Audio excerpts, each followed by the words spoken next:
Your spine straight, close your eyes, take a deep breath in and exhale. Take a deep breath in and exhale. Take a deep breath in, hold it there. Oh,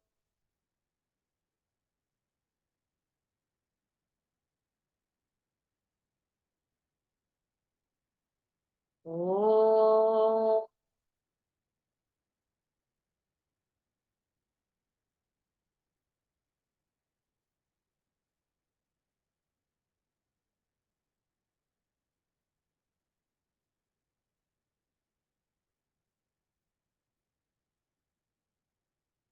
Om Shri Ganeshaya Namaha. Om Shri Saraswatyai Namaha.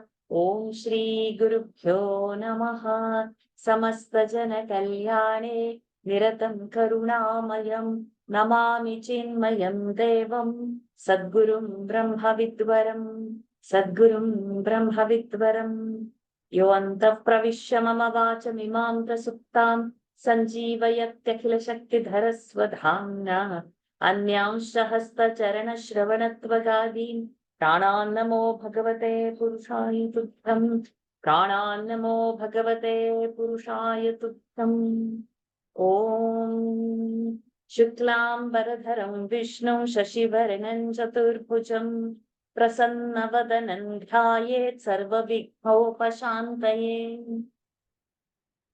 ईश्वरः परमः कृष्णः सच्चिदानन्दविग्रहः अनादिरादिर्गोविन्दः सर्वकारणकारणम् कृष्णं नारायणं वन्दे कृष्णं वन्दे व्रजप्रियम् कृष्णं द्वैपायनं वन्दे कृष्णं वन्दे पृथासुतम् सच्चिदानन्दरूपाय विश्वोत्पत्त्यादिहेतवे तापत्रय विनाशाय श्रीकृष्णाय वयं नुमः रमापतिपदाम्भोज परिस्फुरति मानसं सेनापतिमहं वन्दे विश्वक्सेनं निरन्तरम् प्रह्लाद नारद पराशर पुण्डरीक व्यासम्बरीश शुक शौनक भीष्मदाल्भान् रुक्माङ्गदार्जुन वसिष्ठ विभीषणादीन् पुण्यानि मान् परमभागवतान् स्मरामि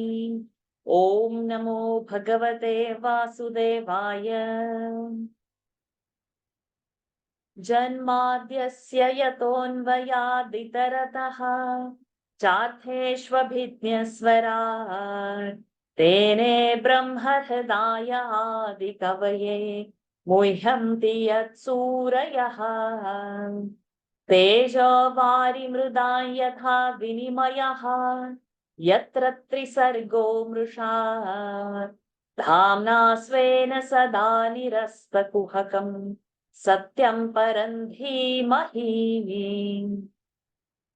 धर्मः प्रोज्झितकैतवोऽत्र परमः निर्मत्सराणां सताम् वेद्यं वास्तवमत्र वस्तु शिवदम् तापत्रयोन्मूलनम् श्रीमद्भागवते महामुनिकृते किं वा परैरीश्वरः सद्यो हृद्यवरुध्यते कृतिभिः शुश्रूषुभिस्तत्क्षणात् निगमकल्पतरोर्गलितं फलं शुकमुखादमृतद्रवसंयुतं पिबत भागवतं रसमालयम् मुहुरहो रसिका भुवि भावुकाः यं प्रव्रजन्तमनुपेतमपेतकृत्यम् द्वैपायनो विरह कातर आजुहाव पुत्रेति तन्मयतया तरवोऽभिनेदुः तं सर्वभूतहृदयं मुनिमानतोऽस्मि यस्वानुभावमखिलश्रुतिसारमेकम् अध्यात्मदीपमतितितीर्षतान्तमोऽन्धम् संसारिणां करुणयाः पुराणगुह्यम् तं व्याससूनुमुपयामि गुरुं मुनीनाम् नारायणं नमस्कृत्य नरं चैव नरोत्तमं देवीं सरस्वतीं व्यासं ततो जयमुदीरये।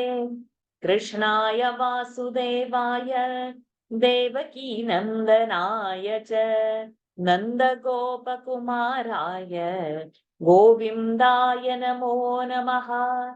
नमः पङ्कजनाभाय नमः पङ्कजमालिने नमः पङ्कजनेत्राय नमस्ते पङ्कजाङ्घ्रये। यस्य भगवताख्या सर्वेषां भक्तिदानृणां स एव करुणा सिन्धुः बोधितात्मा गुरुर्मम। तस्मै श्री वासुदेवाय धरणीसुररूपिणे गुरुवायुपुरेशाय तुभ्यं श्रीगुरवे नमः। शङ्खचक्रगदा पद्मधारिणे गुरुरूपिणे गुरुवायुपुरेशाय वासुदेवाय ते नमः। संसारसागरे मग्नं दीनं मां करुणानिधे कर्मग्राहगृहीताङ्गं मामुद्धर भवार्णवात्। श्रीमद्भागवताख्योऽयं प्रत्यक्षः कृष्ण एव हि स्वीकृतोऽसि मया नाथ मुक्त्यर्थं भवसागरे। मनोरथो मदीयोऽयं सफलः सर्वथा त्वया निर्विघ्नेनैव कर्तव्यः दासोऽहं तव केशव। शुकरूपप्रबोधज्ञ सर्वशास्त्रविशारद एतत् कथा प्रकाशेन मदज्ञानं विनाशय। पीताम्बरं करविराजितचक्रशङ्खं कौमोदकी सरसिजं करुणासमुद्रम् राधासहायमतिसुन्दरमन्दहासं वातालयेशमनिशं हृदि भावयामि। वातालयेशमनिशं हृदि भावयामि। श्री नारद उवाच न यद्वचश्चित्रपदं हरेर्यशः जगत्पवित्रं प्रगृणीत कर्हिचित् तद्वायसन्तीर्थमुशन्ति मानसा न यत्र हंसा निरमन्त्युशिक्षया। Pranams to the Lord. Pranams to all the Mahatmas in tonight's Bhagawat session. We are in the 5th chapter. We have seen the first 10 mantras. The last one which we read just now. It was mentioning when Naradji, when Vyasji was actually sitting in some dejection and Naradji had appeared, he asked Naradji that you are the knower of all minds. You have access to all the lokas. You know everything. Can you please tell me why I am not content? So Naradji has begun now his talk, and Naradji has said, you have done. You have written everything on the dharma. You have written everything on all the topics under sun. But he says, Natatha Vasudevasya Mahima Anuvarnitaha. But you have not written Vasudeva's Mahima, Krishna's Mahima, you have not written. Then the last sloka which we read, in that he says, like, where the talks happen, where the Lord's name is not taken, it is like a dirty place where crows go and feed. A good speech is only the one where Lord's name is taken, and it is like a hamsa, like a swan. It chooses in how royal abode, divine abode to live. It doesn't go anywhere and everywhere where the garbage is lying.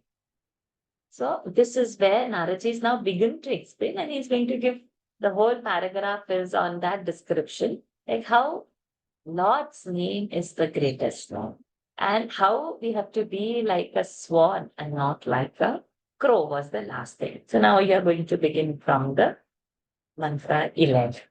Volunteers, please. Vibhuti. Answer. Number 11. Tadvad visargo janatagha viplavaha. तत्त्वाग्विसर्गो जनताघविप्लवः तद्वाग्विसर्गो जनताघविप्लवः यस्मिन् प्रतिश्लोकमबद्धवत्यपि. यस्मिन् प्रतिश्लोकमबद्धवत्यपि यस्मिन् प्रतिश्लोकमबद्धवत्यपि बद्ध बद्ध अबद्ध प्रतिश्लोकम् अबद्धवति अपि अबद्धवत्यपि. यस्मिन् प्रतिश्लोकमबद्धवत्यपि नामान्यनन्तस्य यशोऽङ्कितानि यत्.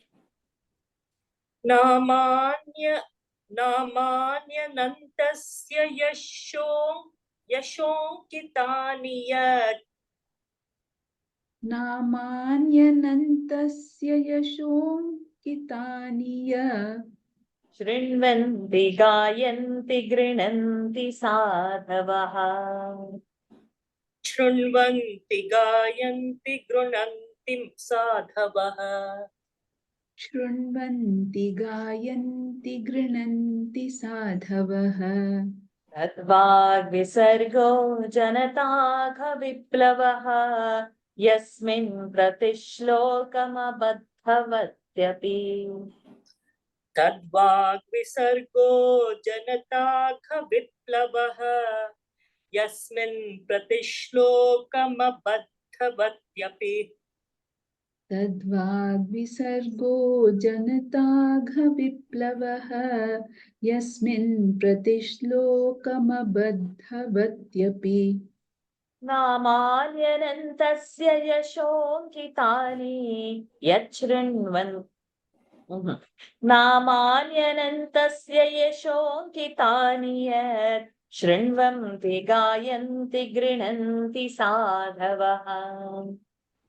नामान्यनन्तस्य यशोऽङ्कितानि यत् शृण्वन्ति गायन्ति गृह्णन्ति साधवः नामान्यनन्तस्य यशोऽङ्कितानि यत् शृण्वन्ति गायन्ति गृह्णन्ति साधवः तद्वाग्विसर्गो जनताघविप्लवः यस्मिन् प्रतिश्लोकमबद्धवत्यपि नामान्यनन्तस्य यशोऽङ्कितानि यत् शृण्वन्ति गायन्ति गृह्णन्ति साधवः तद्वाग्विसर्गो जनताघविप्लवः यस्मिन् प्रतिश्लोकमबद्धवत्यपि नामान्यनन्तस्य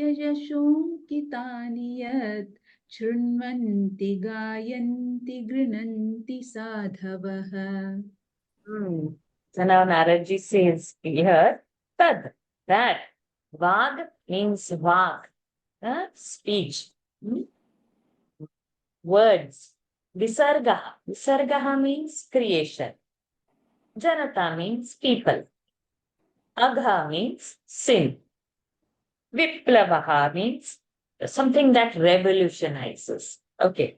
So, yasmin, in which prati shloka, every shloka, abadhavatyate, even if it is not so very nicely rhyming and not done, even that api, even though, namani means anantasya, of the infinite Lord, yashaha, his fame, ankitaniyat, which depicts, which points out that, shrinvanti, listens, gayanti, sings, grinanti, they accept, sadhavaha, who, the purified men, means the words that depict Lord's name are easily accepted by the sadhus. Even if those words are not, grammatically correct, they are not flowery and beautiful. If it is Lord's name, then the saints enjoy that. And such a work only will revolutionize, and it washes the sin of people. So simply intellectual talk without the Lord's name is not going to be accepted by the great people. This is what Naradji is trying to say. That chant Lord's name in whichever your broken language, whichever, as long as it is Lord's name, need not have to be perfect. As long as it is Lord's name, it is easily sung by sadhus and it washes away all the sins. So it's better to take Lord's name rather than talk mindlessly of some worldly matters. Yadvad visargo janatagha viplavaha yasmin pratishlokamabaddhavatyapi नामान्यनन्तस्य यशोऽङ्कितानि यत् शृण्वन्ति गायन्ति गृह्णन्ति साधवः नैष्कर्म्यमप्यच्युतभाववर्जितम् नैष्कर्म्यमप्यच्युतभाववर्जितम् नैष्कर्म्यमप्यच्युतभाववर्जितम् वर्जितं तम आद and नैष्कर्म्यमप्यच्युतभाववर्जितम् नैष्कर्म्यमप्यच्युतभाववर्जितम् न शोभते ज्ञानमलन्निरञ्जनम् न शोभते ज्ञानमलन्निरञ्जनम् न शोभते ज्ञानमलन्निरञ्जनम् कुतः पुनः शश्वतभद्रमीश्वरे कुतः पुनः शश्वतभद्रमीश्वरे कुतः पुनः शश्वतभद्रमीश्वरे न चार्पितं कर्म यदप्यकारणम् न चार्पितं कर्म यदप्यकारणम् न चार्पितं कर्म यदप्यकारणम् कर्म्यमप्यच्युतभाववर्जितम् न शोभते ज्ञानमलन्निरञ्जनम् नैष्कर्म्यमप्यच्युतभाववर्जितम् न शोभते ज्ञानमलन्निरञ्जनम् नैष्कर्म्यमप्यच्युतभाववर्जितं न शोभते ज्ञानमलन्निरञ्जनम् कुतः पुनः शश्वतमभद्रमीश्वरे न चार्पितं कर्म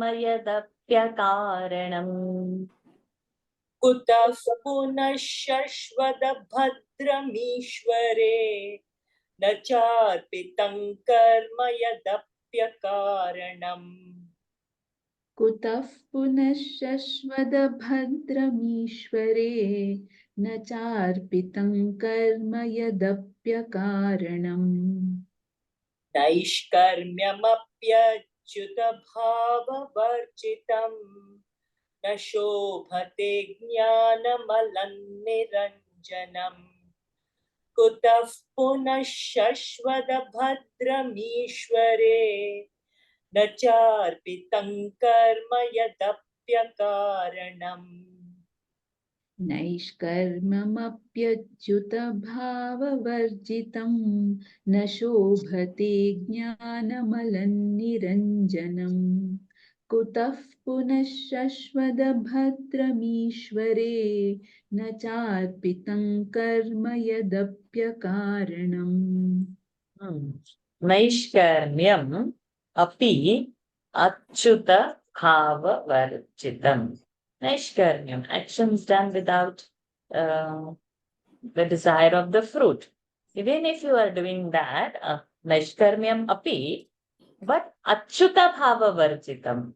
But there is not bhav of Krishna into that action. Na shobhate. It doesn't suit. Jnanam alam niranjanam. So, it is, even if your actions are devoid for the results of the fruit of the action, but your mind has not engaged in the Lord's name, that is not enough. It's not sufficient. Then, kutaha, where is? Punaha, again, shashvat, always. Abhatram ishvare, na charpita karmam yadi api karanam. The action which is not offered to the Lord, if it is not, so even if you are not desiring anything out of the action, but you have not offered it to the Lord, you have not brought Lord into your action, then what is that use? The actions devoid of Lord's name is not acceptable. So even if it will fit into the rules and laws, but Lord is not brought in the scene, then that doesn't suit, that doesn't work well, is what Naradji is saying. Naishkarmyamapyachyuta bhava varjitam na shobhate jnanamalam niranjanam kutah punah shashvadam abhadram ishvare na charpitam karma yadapyakaranam. Atho mahabhaga bhavana moghadra. अथो महाभाग भवान मोघदृक् अथो महाभाव भवानमोघदृक् शुचिश्रवा सत्यरतो धृतव्रतः शुचिश्रवा सत्यरतो धृतव्रतः शुचिश्रवा सत्यरतो धृतव्रतः उरुक्रमस्याखिलबन्धमुक्तये उरुक्रमस्याखिलबन्धमुक्तये उरुक्रमस्याखिलबन्धमुक्तये समाधिनानुस्मर तद्विचेष्टितम् समाधिना न स्मर तद्विचेष्टितम् समाधिनानुस्मर तद्विचेष्टितम् हो महाभाग भवान मोघदृक् शुचिश्रवा सत्यरतो धृतव्रतः अथो महाभाग भवान मोघदृक् शुचिश्रवा सत्यरतो धृतव्रतः अथो महाभाग भवानमोघदृक् शुचिश्रवा सत्यरतो धृतव्रतः उरुक्रमस्याखिलबन्धमुक्तये समाधिनानुस्मर तद्विचेष्टितम् उरुक्रमस्याखिलबन्धमुक्तये समाधिना न स्मर तद्विचेष्टितम् उरुक्रमस्याखिलबन्धमुक्तये समाधिनानुस्मर तद्विचेष्टितम् अथो महाभाग भवान मोघदृक् शुचिश्रवा सत्यरतो धृतव्रतः उरुक्रमस्याखिलबन्धमुक्तये समाधिना न स्मर तद्विचेष्टितम् अथो महाभागभवानमोघदृक् शुचिश्रवा सत्यरतो धृतव्रतः अरुक्रमस्याखिलबन्धमुक्तये Say Aru. उरुक्रमस्याखिलबन्धमुक्तये समाधिनानुस्मर तद्विचेष्टितम् Titam, not Thitam. चेष्टितम् Athaha. Therefore, Mahabhaga, O highly fortunate one, who, Vyasi, Bhavan, you, Amoghadruk, you have spotless, sinless vision. You have a very good clarity. Shuchi, cleanliness, Shravaha, you have heard everything. Means you are well read, well knowledgeable. Satyarataha, you are always abiding in the truth. Dhritavrataha, your tapas, you have fixed tapas. You are not wavering from that. Then, Urukramasya means which is alaukik, which is so very wonderful. For Akhila Bandha Muktaye, for everyone's liberation. Samadhina, third case. By your samadhi, by your meditation, by your meditation, anusmara, you remember and retell us what? Tad vicheshtitam, tad, Lord's vicheshtitam, pastimes, glories of the pastime. Everything you have written. And the only thing you have not written is Krishna's story, which is so very glorious. If it is not chanted, it is like the crows who are sitting on the dirt and eating from the garbage. But you have done all your actions also perfectly. You have not desired also of anything else. But in that only Lord's name is the missing thing. You have not added Lord. Rest everything you are. You are Shuchishravaha, you are Satyarataha, you are Dhritavrataha, you have Amoghadrup. So now what you do? Samadhina. Samadhina, third case, instrumental case. By your samadhi, anusmara. You please try to remember. And then for Urukramasya Akhila Bandha Muktaye, for the welfare of all the people, for their liberation, that vicheshtitam, Lord's pastime, you please narrate. Atho Mahabhaga Bhavana Moghadrak Shuchishrava Satyarato Dhritavrataha Urukramasyakhila Bandha Muktaye Samadhinanusmara Tadvicheshtitam. Sajeev ji, Sharda ji. Tatonyatha kinchana yad vivakshataha.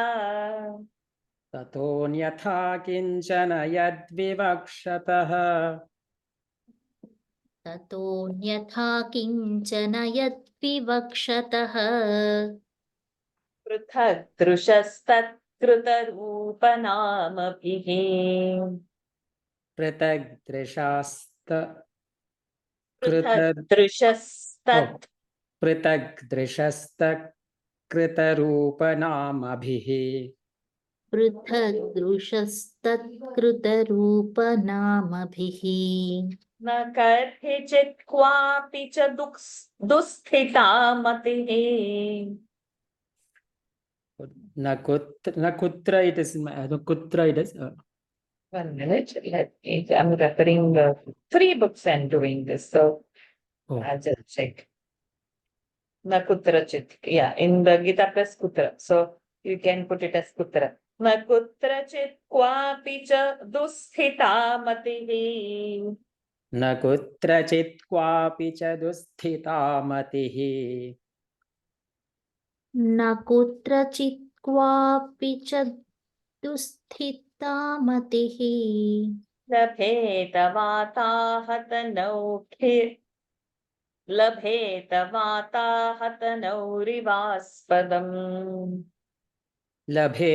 वाताहतनौरिवास्पदम् लभेत वाताहतनौरिवास्पदम् ततोऽन्यथा किञ्चन यद्विवक्षतः पृथग्दृशस्तत्कृतरूपनामभिः.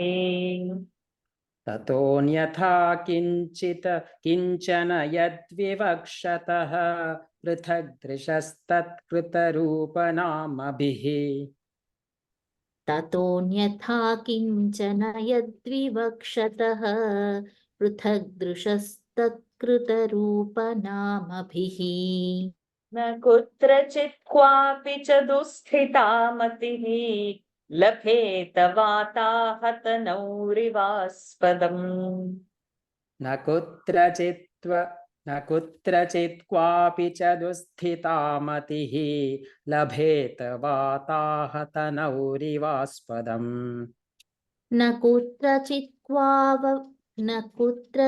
क्वापि च दुःस्थिता मतिः लभेत वाताहतनौरिवास्पदम् ततोऽन्यथा किञ्चन यद्विवक्षतः पृथग्दृशस्तत्कृतरूपनामभिः न कुत्रचित् क्वापि च दुःस्थिता मतिः लभेत वाताहतनौरिवास्पदम् ततोऽन्यथा किञ्चन यद्विवक्षतः पृथग्दृशस्तत्कृतरूपनामभिः न कुत्रचित् क्वापि च दुःस्थिता मतिः लभेत वाताहतनौरिवास्पदम् ततः from that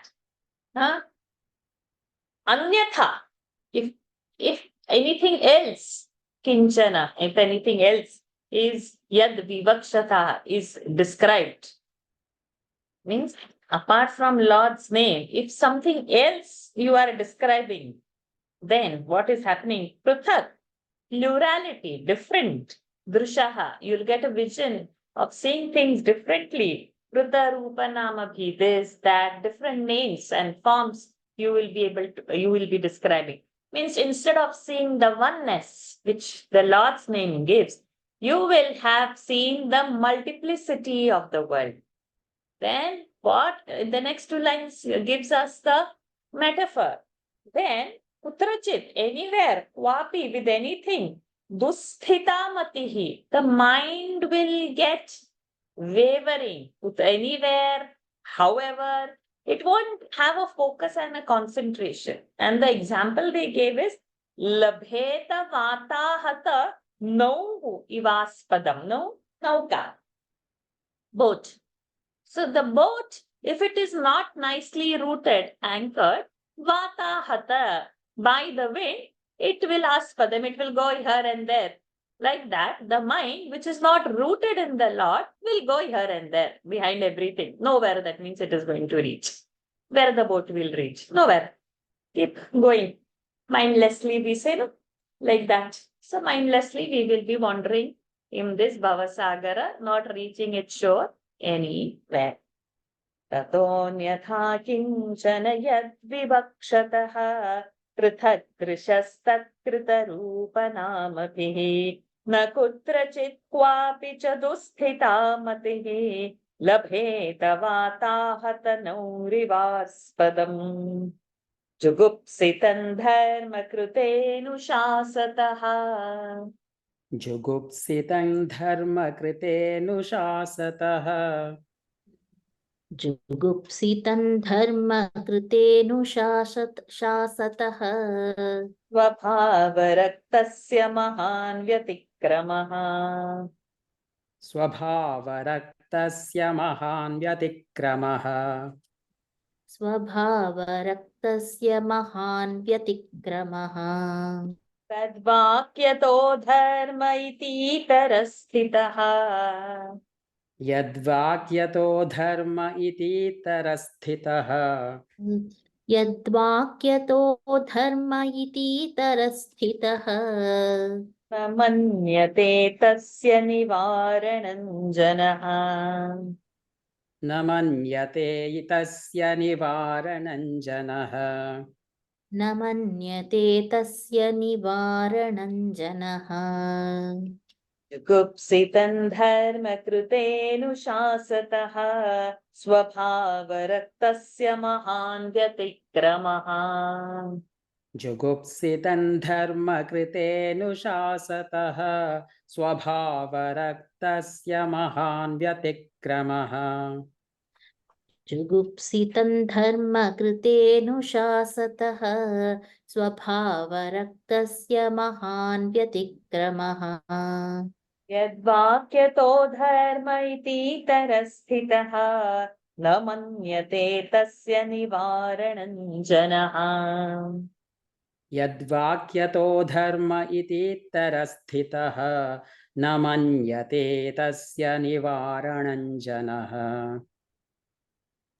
यद्वाक्यतो धर्म इतीतरस्थितः न मन्यते तस्य निवारणं जनः जुगुप्सितं धर्मकृतेऽनुशासतः स्वभावरक्तस्य महान् व्यतिक्रमः यद्वाक्यतो धर्म इतीतरस्थितः न मन्यते तस्य निवारणं जनः जुगुप्सितं धर्मकृतेऽनुशासतः स्वभावरक्तस्य महान् व्यतिक्रमः यद्वाक्यतो धर्म इतीतरस्थितः न मन्यते तस्य निवारणं जनः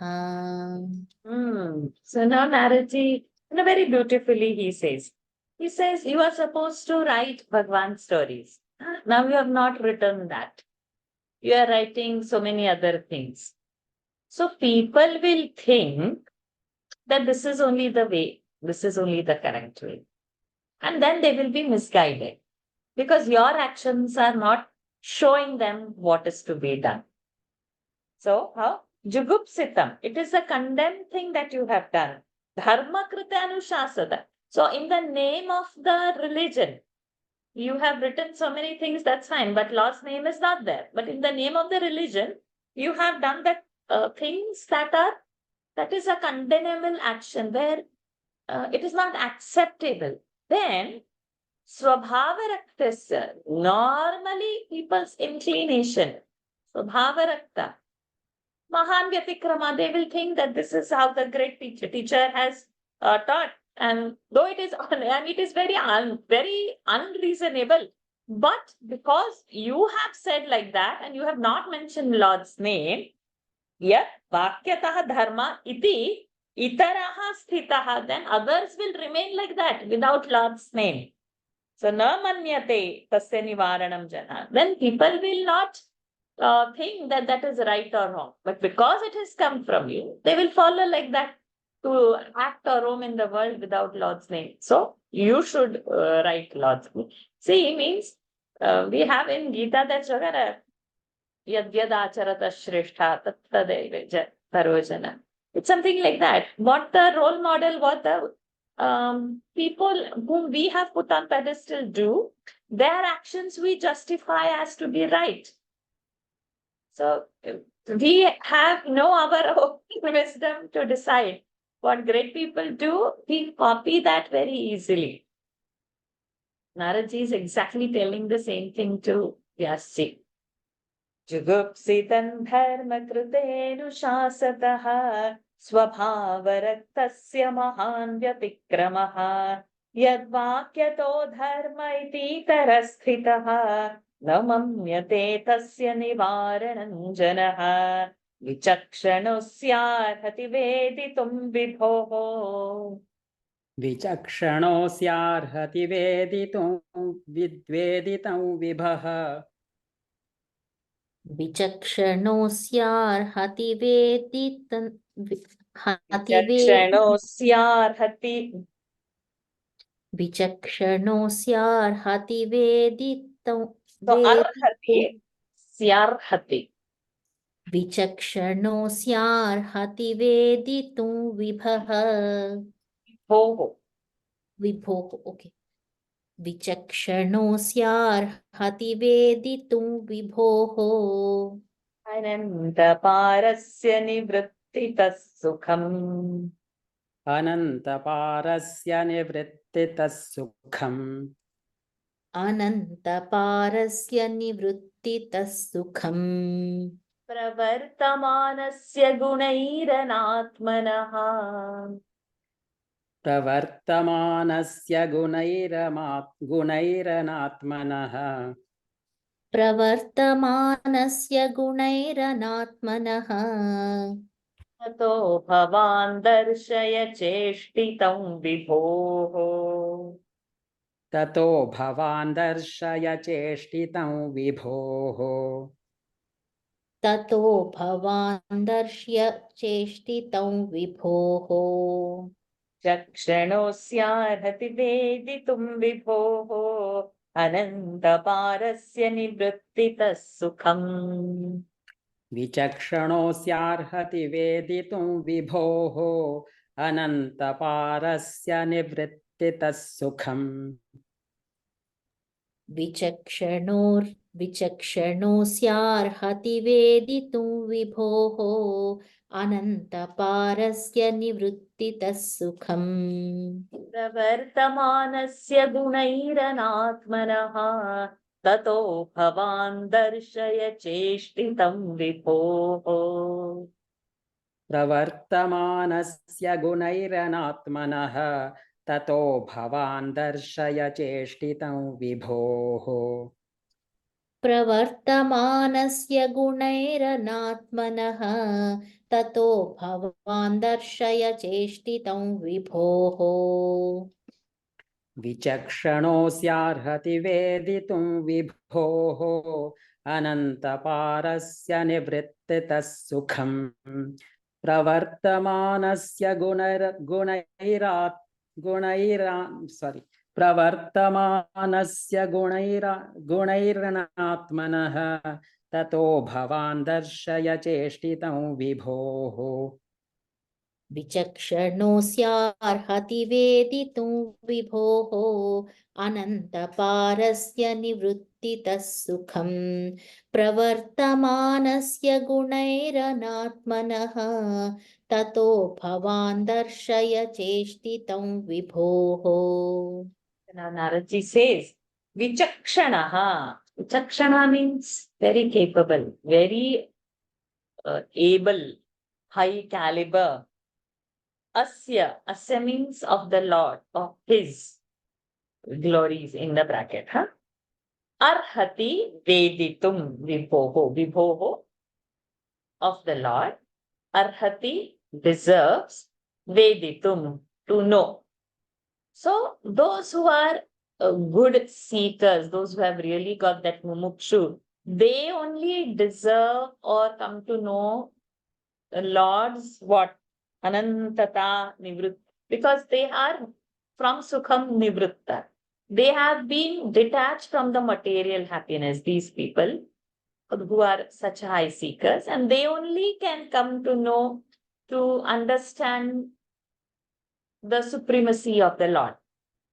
Anandata of the Lord, the infinite capacity of the Lord. Only few can understand. And you are that, Naraji is indirectly trying to say.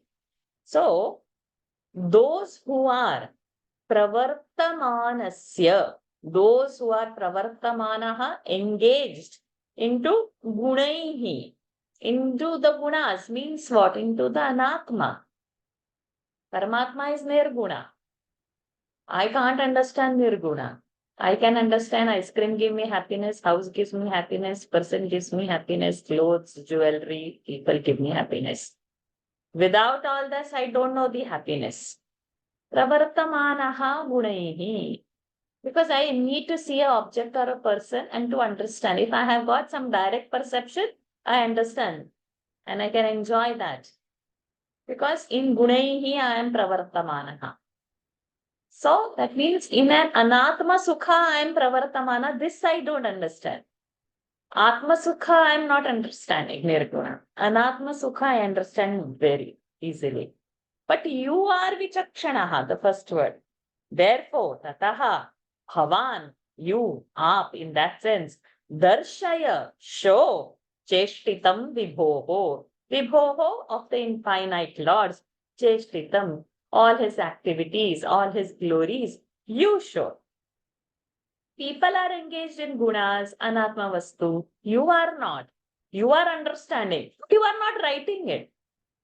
So what you have not written, people will think because you are a highly knowledgeable person, it's okay to not think of the Lord. So you have to lead by example. Hence, because you understand, with your vision, you meditate on Lord, and that what you see in your meditation, write also. That was in that Samadhina Anusmara. So Naraji is telling him in a different way now, that otherwise they will engage into Anatma Vastu. For their sake, you will have to write it. Not that you don't know. Naraji didn't say like that you don't know. You already know it, but you have not done that work. And that's why Vyas says that little unhappiness was there. That was, in spite of doing such great work, he's still feeling not so content about it because Lord is missing in that whole scene. Naraji is telling him. विचक्षणोऽस्यार्हति वेदितुं विभोः अनन्तपारस्य निवृत्तितः सुखम् प्रवर्तमानस्य गुणैरनात्मनः ततो भवान् दर्शय चेष्टितं विभोः. वेङ्कटेश भट्जी. त्यक्त्वा स्वधर्मं चरणाम्बुजौ हरेः. You can repeat twice. The second person is not there.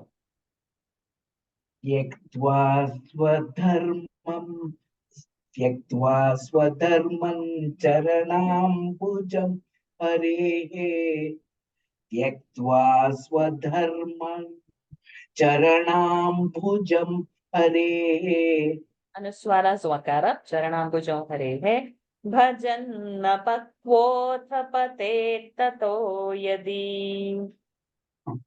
भजन्न पक्वोऽथ पतेत् ततो यदि. भजन्न पक्वोऽथ पतेत् ततो यदि. यत्र क्व वा भद्रमभूदमुष्य किम्. यत्र क्व वा भद्रमभूदमुष्य किम्. यत्र क्व वा भद्रमभूदमुष्य किम्. Can you lower your camera a little so that I can see your face, especially the mouth when you pronounce it? Okay. को वाथ आप्तो भजतां स्वधर्मतः. को वार्त आप्तो भजतां स्वधर्मतः. को वार्थ आप्तो भजतां स्वधर्मतः. त्यक्त्वा स्वधर्मं चरणाम्बुजौ हरेः भजन्न पक्वोऽथ पतेत् ततो यदि. त्यक्त्वा स्वधर्मं चरणाम्बुजौ हरेः भजन्न पक्वोऽथ पतेत् ततो यदि. यत्र क्व वा भद्रमभूदमुष्य किम् को वार्थ आप्तो भजतां स्वधर्मतः. यत्र क्व वा भद्रमभूदमुष्य किम् को वार्थ आप्तो भजतां स्वधर्मतः. Do I need to repeat it again, madam? Yes. Yeah. यत्र क्व वा भद्रमभूदमुष्य किम् को वार्थ आप्तो भजतां स्वधर्मतः. त्यक्त्वा स्वधर्मं चरणाम्बुजौ हरेः भजन्न पक्वोऽथ पतेत् ततो यदि. यत्र क्व वा भद्रमभूदमुष्य किम् को वार्थ आप्तो भजतां स्वधर्मतः.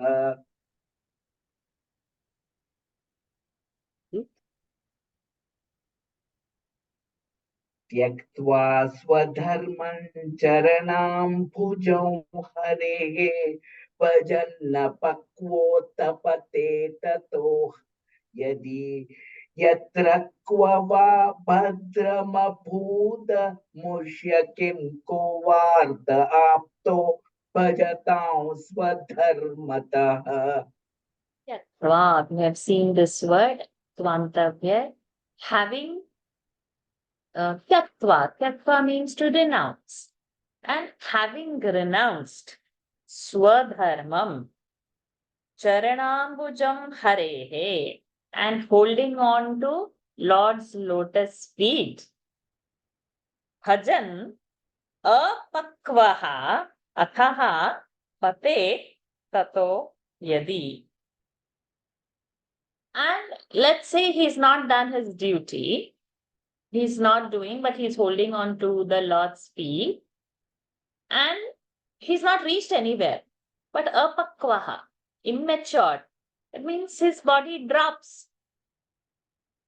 Then also it will be beneficial for him rather than who yatra kwa akvava or aphatram, abhu, amushya, of whom, who is doing kova arthaha aptaha abhajatam swadharmataha, rather than one who is engaged in the duty but not taking Lord's name. So there won't be any untoward calling on the person who has even immature as a seeker. And even if he drops early, there is no adhogati for him. Correct. We think our body dies means we die, right? But as when we are seeker, that is our continuation. If this body is not there, there is another body. Till how long? Till it is in our mind that we realize. The all jnana happens where? Inside of that. So those who think, okay, I'm enjoying this world, and it's okay to not take Lord's name. So he has not got ananda of the Lord's name, but he's got the ananda of all the material things. Then means he's caught up. But the person who is not caught up in this, there is no adhogati written for him. So, charanambujam harehe bhajan apakvatha pate tato yadi. So there is nothing untoward going to fall on this person. Tyaktva swadharman charanambujam harehe bhajan apakvotha pate tato yadi. यत्र क्व वा भद्रमभूदमुष्य किं को वार्थ आप्तो भजतां स्वधर्मतः. He won't gain only anything. Who? The one who is engaged in the worldly. Abhajatam. He's not Lord's devotee. He's not singing Lord's name. But he's engaged in his whatever worldly things. We won't gain it. Let's continue. Tasyaiva heto prayateta kovidaha. तस्यैव हेतौ प्रयतेत कोविदः. Sorry, yeah, two times. तस्यैव हेतौ प्रयतेत कोविदः. न लभ्यते यद् भ्रमतामुपर्यधः. न लभ्यते यद् भ्रमतामुपर्यधः. न लभ्यते यद् भ्रमतामुपर्यधः. न लभ्यते दुःखवदन्यतः सुखम्. न लभ्यते दुःखवदन्यतः सुखम्. लभ्यते दुःखवदन्यतः सुखम्. Dukkha, kha Mahapranas are missing. लभ्यते दुःखवदन्यतः सुखम्. कालेन सर्वत्र गभीररंहसा कालेन सर्वत्र गभीरं हसा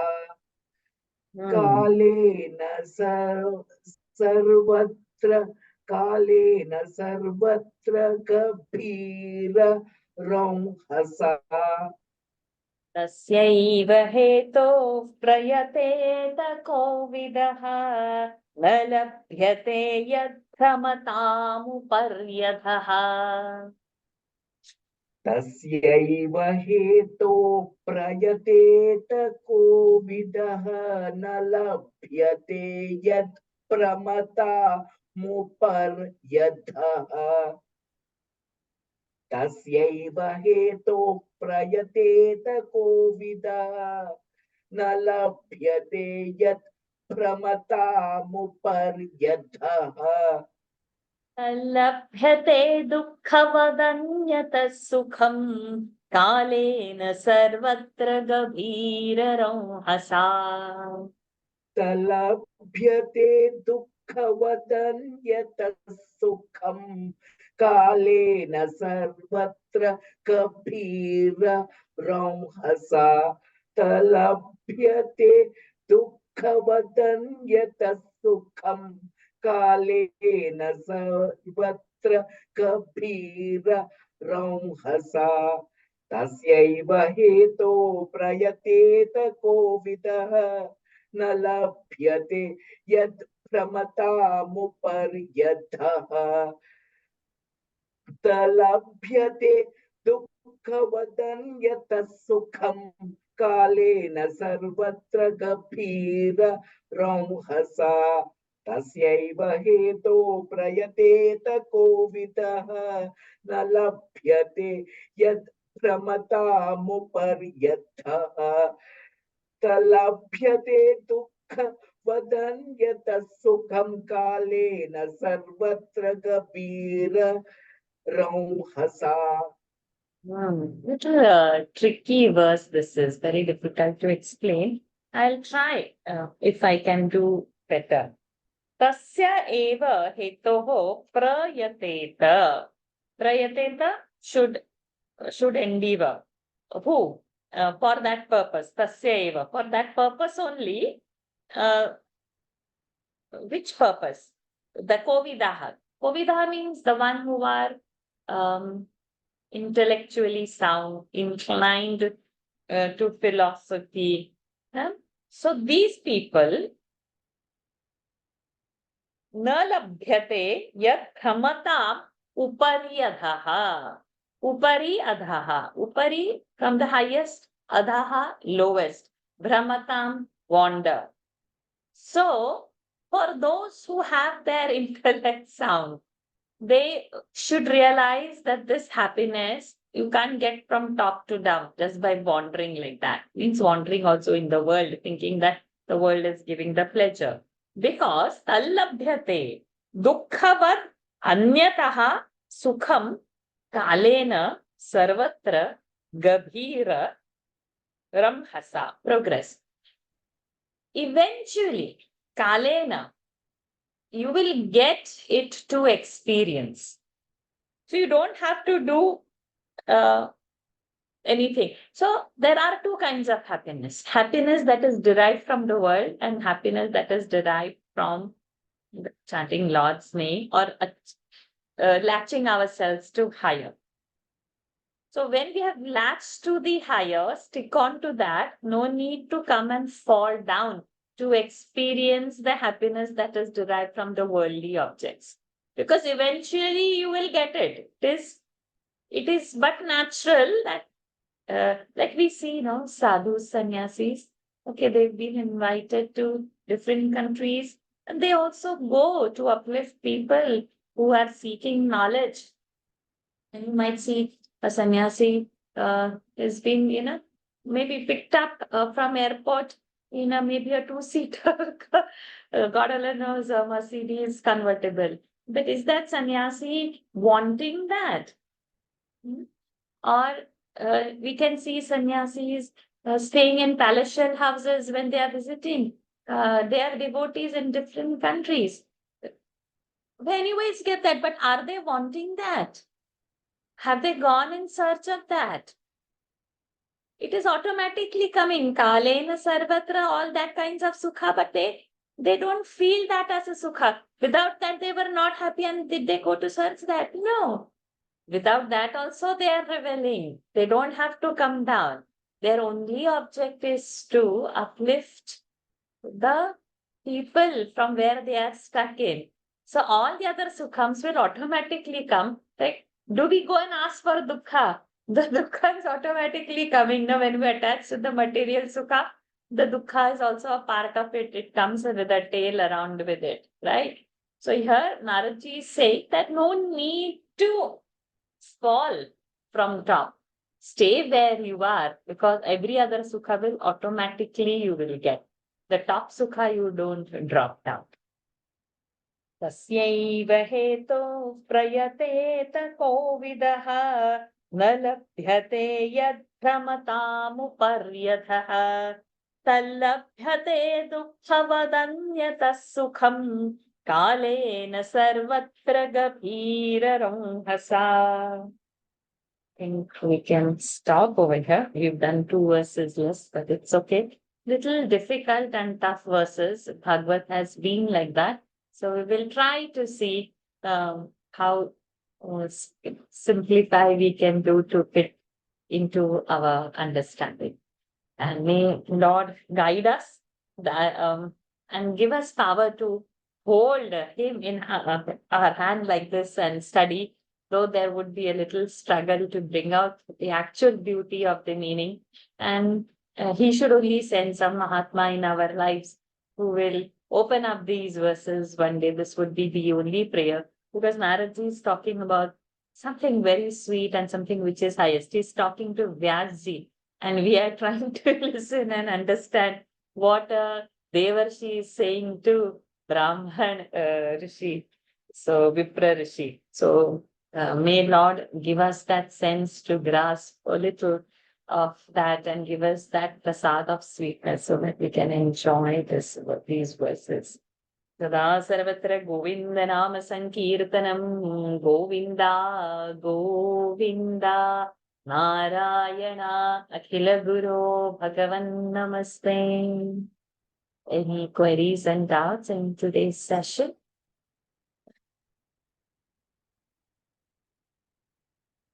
Yeah, we'll join in a while for the daily Gita, which is at 10:15 Singapore time. So another few more minutes, 17 minutes, 13 minutes are there, 12 minutes are there. We'll join in a while with it. To the 10th and 11th chapter. Let's end today's session.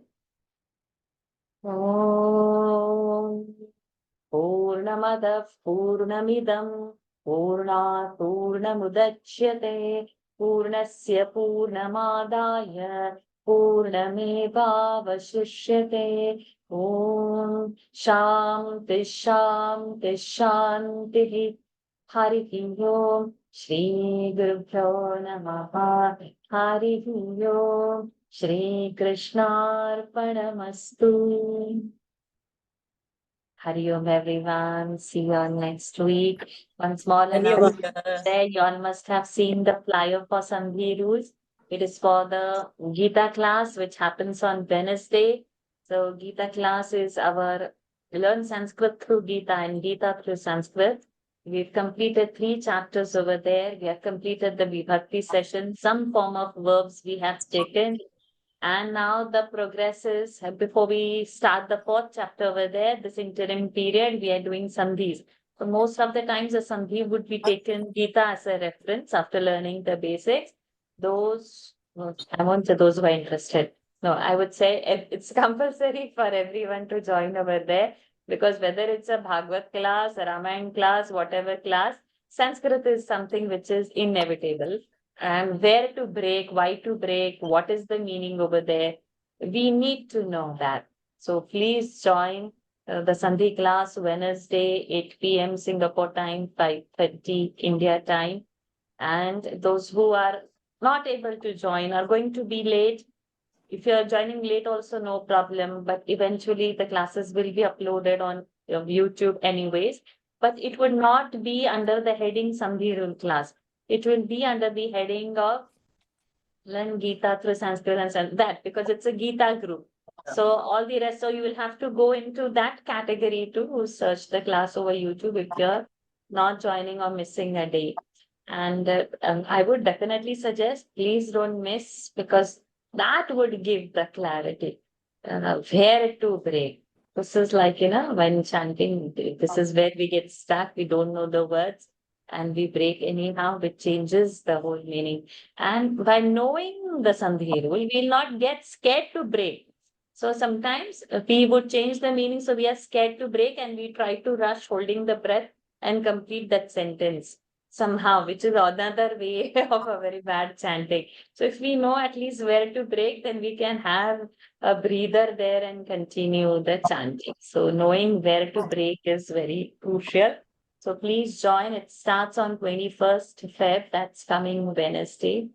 And I've shared the flyer already in the group, which is self-explanatory. So do share with your friends and family who would like to learn this. So, and yes, you will have to know how to write in Devanagari, because it's a Sandhi class. I'll be writing in Devanagari. Then only we can join and form a Sandhi or break a Sandhi. So those who do not know, still join the class. At least you can hear what it is. So it's good to hear, because anyways you are going to chant. So in English, it's going to be very tough to form a Sandhi in a transliteration way. It's little tough, but I'll try if at all. There are more people who don't know Devanagari and more people who know only English. We will see some way to sort the issue. Okay. Thank you everyone for joining. Let's go into daily Gita. धन्यवादः हरि ओम शुभरात्रि हरि ओम् Hari Om. Hari Om. Hari Om. Hari Om. Hari Om. Hari Om.